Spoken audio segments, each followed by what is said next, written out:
மறுமையும் இருக்கிறது என்பதை இவன் நம்ப வேண்டும் என்பதற்காக, யுக முடிவு நாள் இருக்கிறது என்பதை நம்ப வேண்டும் என்பதற்காக நபிகள் நாயகம் ஸல்லல்லாஹு அலைஹி வஸல்லம் அவர்கள் மிகப்பெரிய அடையாளங்களை சொல்வதற்கு முன்னால் சிறிய சிறிய அடையாளங்களையும் சொன்னார்கள்.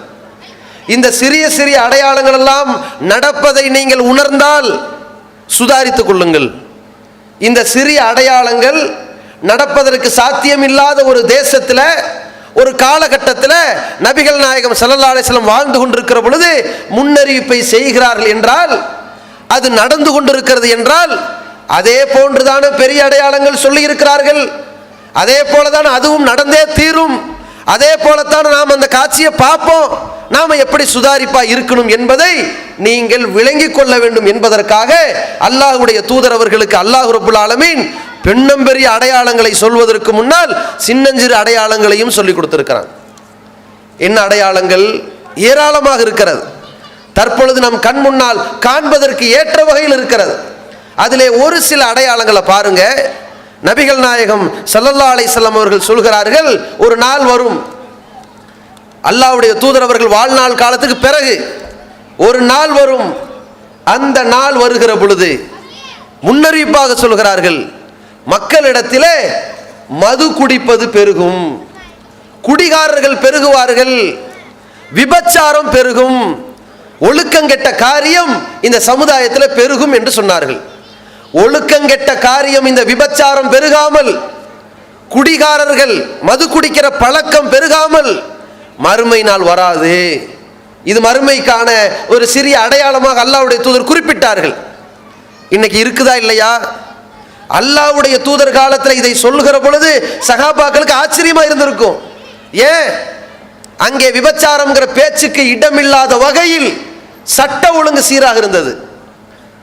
தவறு செய்வார்களா? விபச்சாரத்தின் அருகிலாவது நெருங்குவார்களா? ஒரு வீட்டில் அனுமதி பெறாமல் எட்டி பார்த்தால் கூட கண்ணை நோண்டி விட வேண்டும் சொல்லப்பட்டிருக்கிற மார்க்கம் எவ்வளவு கவனமா இருந்திருக்கும்.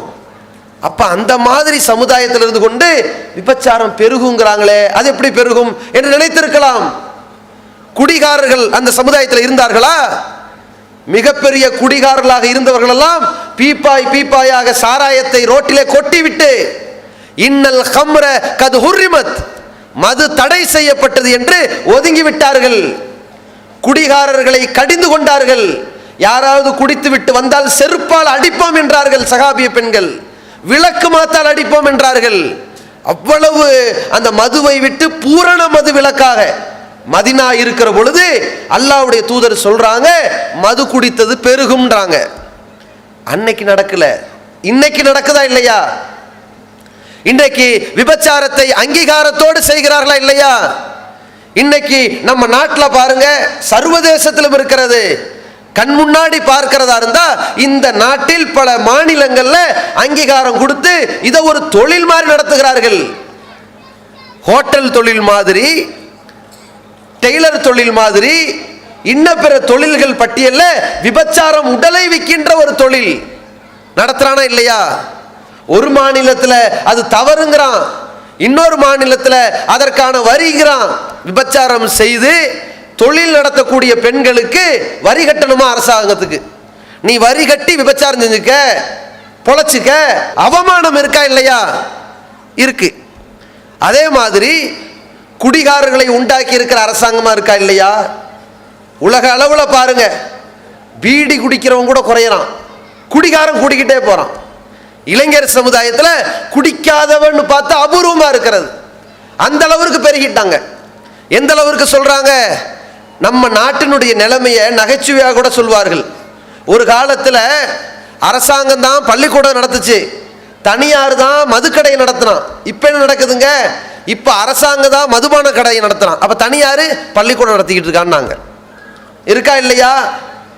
நெடுஞ்சாலையில மதுக்கடைகள் வைக்கக்கூடாதுன்னு முடிவெடுத்தாங்க. என்னடா பண்ணீங்க? இந்த பக்கம் இருக்கிற வாசலை இந்த பக்கம் திருப்பி வச்சிருக்கிறான். இவ்வளவுதான். இருக்குதா இல்லையா? ஒவ்வொரு தீபாவளிக்கும், ஒவ்வொரு பொங்கலுக்கும், ஒவ்வொரு கிறிஸ்மஸுக்கும் அரசாங்கம் எதை முடிவெடுக்கிறான்? சட்ட ஒழுங்கு சார்ந்து முடிவெடுக்கிறானா? இல்ல. அரசாங்கம் எதை பத்தி பேசுதுன்னா, இந்த வாட்டி எவ்வளவு கல்லா கட்டலாம், குடிகாரர்களை ஊத்தி கொடுத்து நாட்டை வளர்க்குற அளவிற்கு இந்த நாட்டினுடைய நிலைமை கேவலமா போயிருக்கா இல்லையா? இப்படித்தான் பல நாடுகளின் நிலைமை இருக்கா இல்லையா? இதைத்தான் அல்லாஹ்வுடைய தூதரவர்கள் சொன்னார்கள். குடிகாரர்கள், மது குடித்தல் பெருகிற ஒரு காலம் வரும், விபச்சாரம் பெருகிற காலம் வரும். அந்த மாதிரி காலம் வருகிற பொழுது மறுமை நாள் நெருங்கி விட்டது என்ற அடையாளம் நாங்க